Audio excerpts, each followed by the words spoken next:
নমস্কার, এক্সটিভি বাংলার মুখোমুখির এই পর্বে আজ আমি রয়েছি আপনাদের সাথে দীপান্বিতা।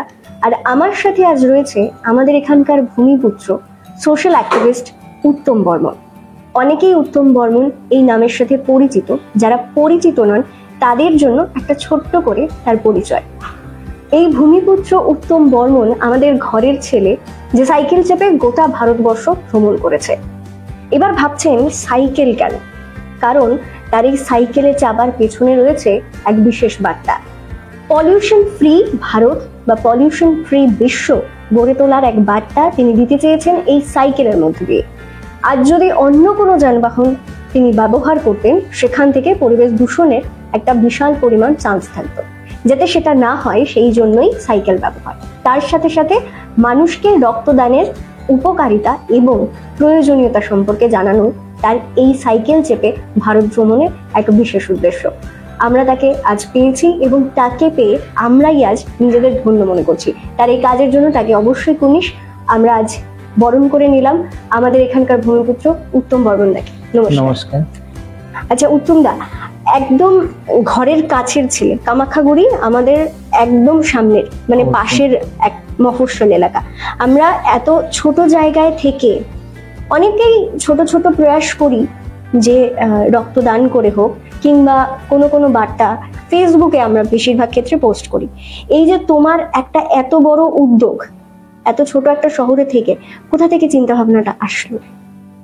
এটা এক প্রকার বলতে পারো যে আমার ছোট্টবেলার ইচ্ছা ছিল যে সম্পূর্ণ দেশ ঘুরবার আর কি। তো সেটা ছোটবেলার ইচ্ছা ছিল আর কি।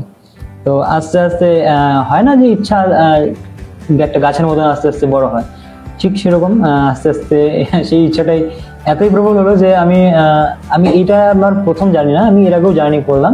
তো সেটা লকডাউনের ঠিক লকডাউন যখন আমাদের বন্ধ হলো তার এক বছর পর আমি ট্রাভেল করলাম শুধু দিল্লি অব্দি। তো সেই সময় আমার সাথে ছিল আমাদের কামাখ্যাগুড়ির বিশিষ্ট সমাজসেবিক শ্যামাপ্রসাদ দত্ত রায়। তো ওনার সাথে গিয়েছিলাম। তো সেই সময় আমার প্রথম জার্নি। তো এটা আমার দ্বিতীয়, এটা হচ্ছে সোলো, মানে আমি একা যাচ্ছি এবার। তো একা আপাতত আমি পুরো দেশ কভার হয়ে গেছে, শুধু আসাম বাকি। আবহাওয়া ঠিক হলে তারপর বেরোবো। আচ্ছা, এই যে সোলো ট্রাভেলটাকে কেন বেছে নিলে? মানে আমরা দেখেছি যে অনেকজনে মিলে হয়তো অনেক সময় সাইকেল রাইডিং করতে বা ঘুরতে যাচ্ছে, সোলো ট্রাভেলিংটা কি করে মাথায় এলো? সোলো ট্রাভেল কি হয়, তুমি যখন কিছু শেখার ইচ্ছা হবে বা কিছু তুমি যদি চাও যে কিছু আমি একা শিখবো আর কি, তো সেটা অনেকটা চ্যালেঞ্জিং হয়ে যায়। কারণ কি, তুমি দেখো গ্রুপে কিন্তু অনেক ধরনের সমস্যা যেটা সমাধান হয়ে যায়, কিন্তু সেই সমস্যা যখন তুমি একা থাকবে তখন এটা সমস্যা না, এটা একদম পাহাড় হয়ে যায় আর কি। তো সেটাকে একদম তখন ওইটাকে তুমি কিভাবে সমাধান করবে, তো এটা হচ্ছে তোমার স্কিল, তুমি কিভাবে সেই সমস্যাকে সমাধান করবে। তুমি যদি একা ট্রাভেল না করো তাহলে এটা শেখা খুবই মুশকিল। মানে এটা কি one type of daring challenge বলা যেতে পারে? একদম সেরকমই বলা যায়। কারণ প্রত্যেকটা ব্যক্তি কিছু করার আগে সব যারা আপনি আমাদের সামনে যারা সফল ব্যক্তি আর কি, তো আমি তো সফল নই, বাট যারা সফল তারা আমি যতটুকু দেখেছি সবাই সবসময় একা সবকিছু করে, তার জন্যই তারা সফল। তো ঠিক সবাইকে একা সার্ভাইভ করা দরকার। তো আমরা বলি না সার্ভাইভাল ফিটেস্ট, এরকম বলি সবাই। তো সবাই একা কিছু করা দরকার। গ্রুপে অনেক কিছু সম্ভব, বাট একা করলে তুমি অনেক কিছু শিখতে পারবে।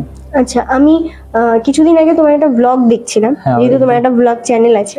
এবার ওই সম্ভবত মহারাষ্ট্র থেকে হায়দ্রাবাদে যাচ্ছিলে এবং মাঝখানে তোমার একটা রিজার্ভ পড়েছিল, রিজার্ভ ফরেস্ট, যেখানে টাইগার রিজার্ভ ফরেস্ট রয়েছে। আর তুমি সেখানে কোনো লোকাল কারোর কাছে রাত্রেবেলায় ছিলে। আমি সেখানে একটা ঘটনা হয়েছিল যে কিছু কিছু রিজার্ভ ফরেস্টের সামনে গার্ড থাকে, আমাদের যেরকম ফরেস্ট গার্ড থাকে, তো ঠিক সেরকম। তো আমি সকাল 6টার দিকে আমি সাইকেল দিয়ে আমি শুরু করি আমার যাত্রা। তো সকাল 6টার থেকে আমি 7টার মধ্যে সেই গেটে পৌঁছাই গেলাম। তো গেটে আমাকে যেতে দিচ্ছে না, কারণ রিজার্ভ ফরেস্ট, তো সেখানে প্রচন্ড রিস্কি জায়গা। তো সেখানে টু হুইলার যাওয়া মানে একদম নিষেধ আর কি। তো আমি তো টু হুইলারে আছি।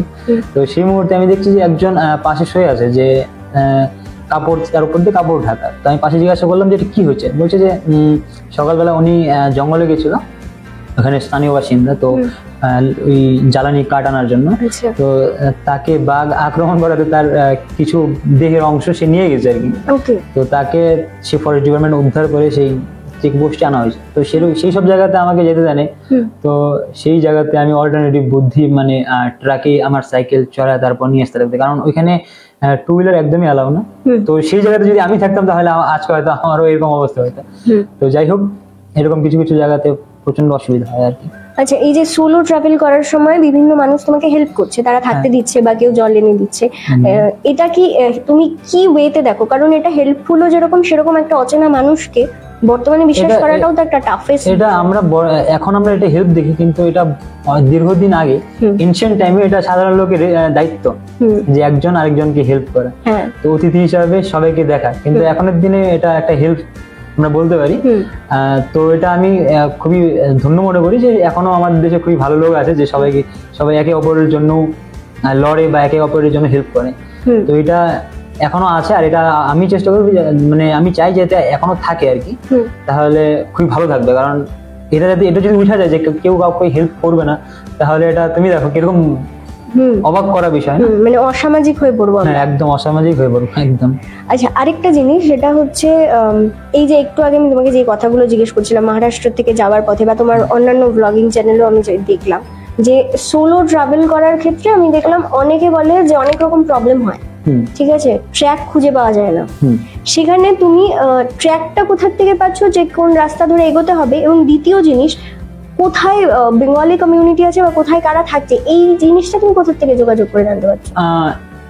প্রথমত দেখেন, ব্যাপারটা হচ্ছে যে আপনি যদি কেউ যখন সাইকেল ট্রাভেল শুরু করবে, যে কোনো ধরনের যাত্রা, তো এখন বর্তমান সময়ে তুমি যদি কারো কাছে হেল্প চাও, তাহলে কোনো ট্রাক ড্রাইভার তারা সব রাস্তা বলে দিতে পারবে। কারণ একজন ট্রাক ড্রাইভার সে সারা ভারতবর্ষের সম্পূর্ণ জায়গাতে ট্রান্সপোর্টের কাজ করে, তো আমাদের থেকে নলেজ তার বেশি থাকবে, কারণ সে ওই রাস্তাতে একবার নয় দুবার নয় অনেকবার বহুবার সে আসা যাওয়া করলো। তো সেই জায়গাতে কেউ যদি চায় যে না অন্য কারো হেল্প নেবে, তাহলে ট্রাক ড্রাইভাররা খুবই হেল্পফুল আচ্ছা ট্রাভেলারদের জন্য।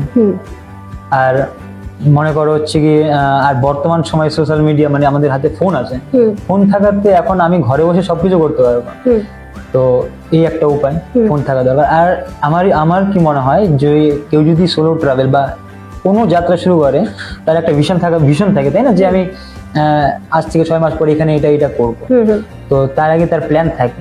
তো ঠিক সেরকম কেউ যদি জার্নি করতে চায়, তাহলে তাকে আগে প্ল্যান করতে হবে। এখন প্ল্যান ছাড়া অসম্ভব ব্যাপার, কারণ যদি তোমাকে বাড়ি ফিরে আসতে হয় যে আমি বাড়িতে আসবো, তাহলে অবশ্যই তোমার প্ল্যান থাকা দরকার। আর যদি একদম যেরকম সন্ন্যাসীদের মতন হয়ে যায় যে আমি আর বাড়ি আসবো না, তখন তো বাড়ি আসার কোনো ব্যাপার নেই, তখন যেদিকে ইচ্ছা ওইদিকে যাওয়া যাবে। কিন্তু আমার বয়সে আমি বাড়িতে আসতে চাই আর কি, রিটার্ন। তো তার জন্য একটা প্রপার প্ল্যান থাকা দরকার যে আমি এই দিক দিয়ে যাবো আর এই দিক দিয়ে আসবো। তো আমার বর্তমান সময়ে আপনাদের কাছে সবার কাছে ফোন আছে, তো ফোন ইউজ করে আপনি আপনার রুট প্ল্যান করতে পারেন। আচ্ছা, তোমার প্রথম ট্যুর কোথায়? মানে এটা এই বছরে না আগের বছরে? আগের বছর একদম ছোট থেকে প্রথম ট্যুর, সোলো ট্রাভেল। প্রথম ট্যুর হচ্ছে আমাদের জয়ন্তী, সবার প্রিয় জয়ন্তী। সেই প্রথমে আমাদের জয়ন্তী ছিল সাধারণ সাইকেল দিয়ে, কারণ তখন আমার ইচ্ছা ছিল যে আমি কোনোদিনও জঙ্গলে যাইনি। ব্যাপারটা হচ্ছে যে এটা এক প্রকার বলতে পারো যে ছোটবেলায় সবাই পিকনিক যেত আমাদের বাড়ির থেকে, সবাই এখনো যায়, তো স্কুল কলেজ থেকে। তো সেই সময় কি হতো, আমাকে যেতে দিত না, কারণ আমি ছোট ছিলাম। তো মনের ভিতরে একটা জেদ ছিল যে আমাকে যেতে দিচ্ছে না, তো মানে একটা কষ্ট ছিল মনের ভিতরে। তো একদিন আমিও সম্পূর্ণ ঘুরবো আর কি, আজকে আমাকে যেতে দিচ্ছে না, তো আমি নেক্সট টাইম সারা পৃথিবী ঘুরে ফেলাবো, এরকম একটা ইচ্ছা ছিল। তো তার জন্যই পরে আস্তে আস্তে বড় হলাম। তো আমাদের স্কুল ছুটি, তো স্কুলে যাইতাম না সেরকম, তো স্কুল ড্রপ করে আমরা ঘুরতে চলে যেতাম। আচ্ছা, আর ওয়েস্ট বেঙ্গল কি পুরো ট্যুর করা কমপ্লিট? ওয়েস্ট বেঙ্গল আমি 4-5টা জায়গাতে করেছি, আর বাকিগুলো আমি পরে করবো, এখন অনেক সময় আছে।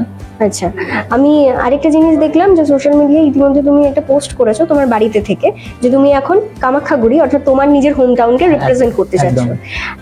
কামাখ্যাগুড়ির ওই রিপ্রেজেন্টেটিভের ভিডিওটার উপরের ক্যাপশন ছিল নেক্সট ট্যুর ওয়ার্ল্ড ট্যুর।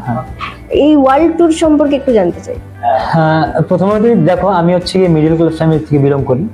তো আমার আগেও ভাবতে লাগে, পেছনেও ভাবতে লাগে, কারণ প্রত্যেকটা মিডল ক্লাস ফ্যামিলির সেম সিচুয়েশন, তো কিছু না ভেবে করা যায় না। তো আমি ভাবলাম যে দেখো, আমি যদি এখন কাজ না করি, আমার বাড়িতে প্রত্যেকদিন বলছে এখন কাজ হবে। তো আমি বললাম কাজ হবে, আমি আরেকবার কিছু করে আসি, তো তারপর আমি অবশ্যই কাজে যাব, কারণ এখন একটা সিনিয়র ছেলে যদি সে বাড়িতে বসে থাকে তো কিরকম দেখায়। তো তার জন্য আমি এর আগেও কাজ করতাম, তো এবার ইচ্ছাটাকে তো পূরণ করতে হবে, তার জন্য আমি কাজটা সবকিছু ছেড়ে দিয়ে আসার পর আমি আবার ঘুরতে বেরোলাম। তো এখন আমি আপাতত বাড়িতে, আর এখন মনসুন সিজন, তার জন্য কোথাও যাওয়া যাবে না। তো আমার কিছু পাসপোর্টের কাজ ছিল যেগুলো হচ্ছে আর কি, তো আশা করি সামনের মাসে হয়ে যাবে। তো তারপর যদি নর্থ ইস্টের আবহাওয়া যদি ঠিক হয়ে যায় তাহলে নেক্সট ওয়ার্ল্ড ট্যুর হবে। আমি যদি বলি তাহলে প্রথমে হবে হয়তো বাংলাদেশ, আমি চেষ্টা করছি যে মায়ানমার যদি যেতে পারি তো খুবই ভালো বিষয়। আর তারপর যদি না হয় তাহলে আমি বাংলাদেশ, নেপাল, ভুটান, আমাদের নেইবার যেসব কান্ট্রি আছে সেসবগুলো আমি চেষ্টা করবো কভার করার। এটা নেক্সট প্ল্যান। এই যে তুমি একটা কথা বললে বাড়ির থেকে এরকম প্রেশারাইজ দেওয়া ইনকামের, এটা তো একটা বিষয় থাকে। তো তোমার বাড়িতে কে কে আছে এখন?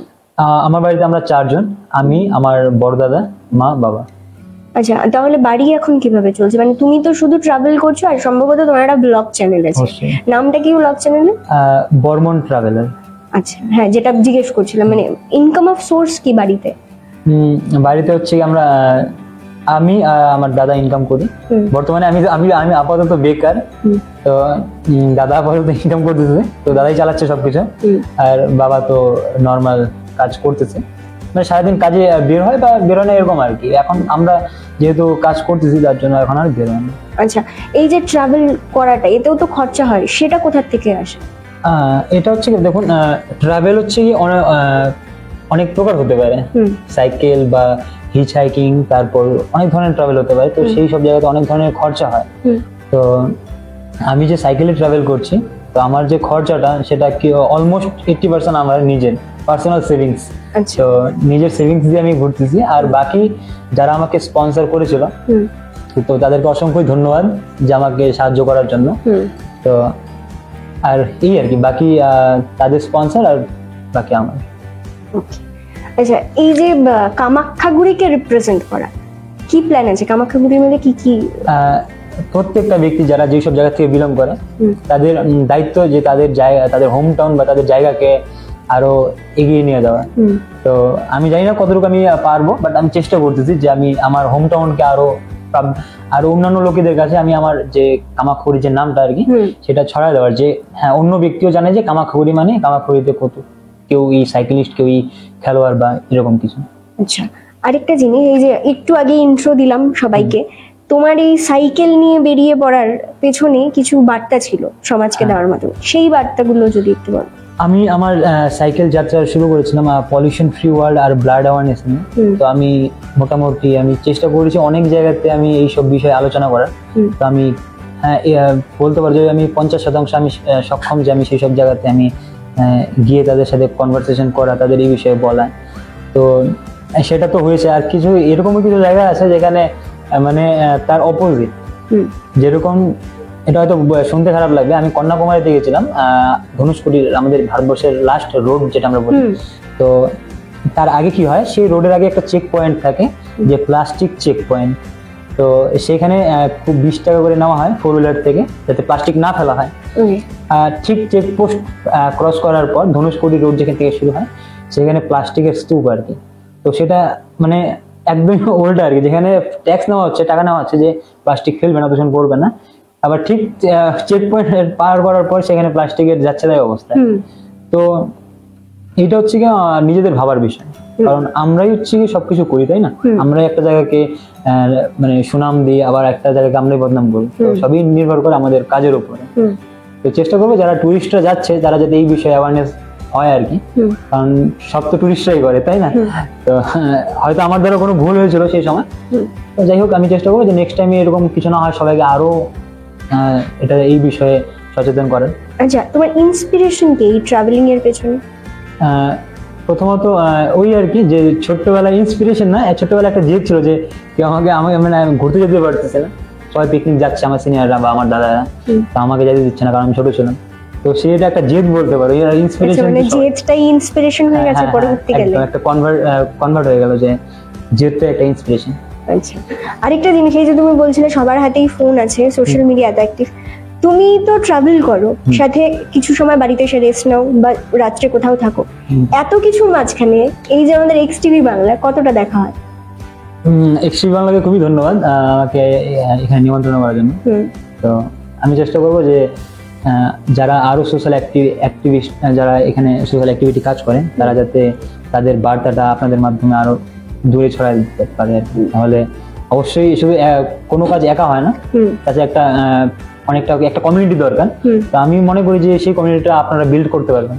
আচ্ছা, মানে এক্স টিভি বাংলাকে এর আগে দেখেছো নাকি নতুন? হ্যাঁ, এক্সট্রি বাংলা তো অনেক দীর্ঘদিন ধরে আপনারা করতেছেন কাজ, খুবই ভালো আর কি। আর অনেক ধরনের প্রোগ্রাম যেটা আমরা খুবই দেখি আর কি। আপাতত হয়তো আপনাদের কোনো প্রোগ্রাম চলছে আর কি, দিদি নাম্বার এর আগে চলছিল একটা নাচের প্রোগ্রাম আর কি। হ্যাঁ, আমি তো সেটা এর মধ্যে মনে হয় কামাখ্যারি তো হবে। হ্যাঁ, এই তো জাস্ট গতকালকে। এটা খুবই একটা ভালো প্রোগ্রাম আর কি, যেরকম আমরা দিদি নাম্বার 1 দেখি, তো ঠিক সেরকম আমরা একদম প্র্যাকটিক্যালি দেখতেছি। তো এটা একটা খুবই ভালো এন্টারটেইন আর খুবই একটা আনন্দের বিষয় যে আমাদের বাড়ির, আমাদের ফ্যামিলির লোকও যাচ্ছে পার্টিসিপেট করার জন্য। তো সবারই একটা আনন্দ, সবারই একটা নতুন একটা গল্প থাকবে যে আমি ওইখানে গেছিলাম বা এরকম এরকম বিভিন্ন ধরনের একটা মজা থাকে না এক জায়গাতে পার্টিসিপেট করার জন্য। তো চেষ্টা করবো যে আপনারা এই প্রোগ্রামটা আরো ভালো, আরো সামনে যান। একদম একদম। আচ্ছা, একদম শেষ পর্বে আমরা প্রায় পৌঁছে গেছি। উত্তম দা, একটা প্রশ্ন, এই যে কিছু বার্তা তুমি দিয়েছো, কিছু মানুষের সাথে তুমি ডিসকাশনে গেছো, কিন্তু নেক্সট জেনারেশন বা ইয়াং জেনারেশন, তাদের জন্য তোমার বার্তাটা ঠিক কি? হ্যাঁ, নেক্সট জেনারেশন এখন হচ্ছে গিয়ে ফোন সবসময় দূরে রাখতে হবে, ফোনে মানে নিজের কাছ থেকে।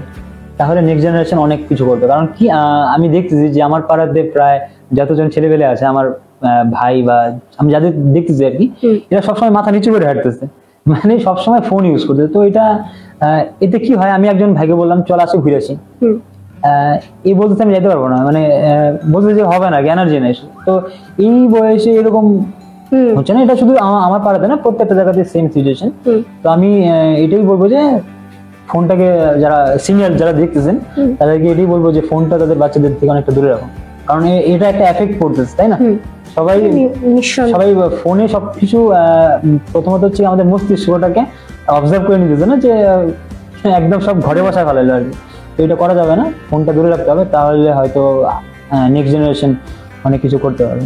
আচ্ছা, আরেকটা প্রশ্ন, সেটা হচ্ছে হিন্দিতেই ব্লগিং কেন, বাংলায় নয় কেন?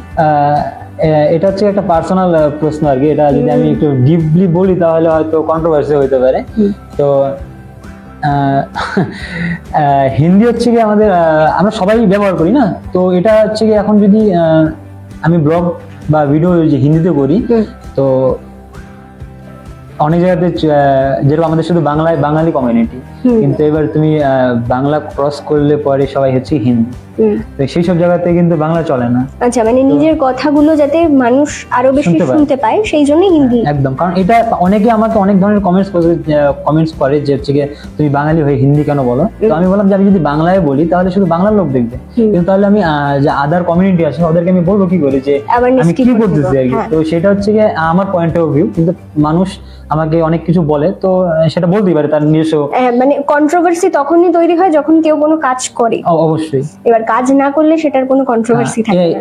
তার জন্য আমি খুবই দুঃখিত সবার কাছে যে আমি হিন্দিতে ব্লগ বা ভিডিও তৈরি করি, আর বাংলাতে আমি অবশ্যই বানাবো। কারণ ব্যাপারটা হচ্ছে যে হিন্দিতে সবাই দেখে, আর শুধু বাংলার বাইরে তো চলতে লাগবে না, তো তার জন্য।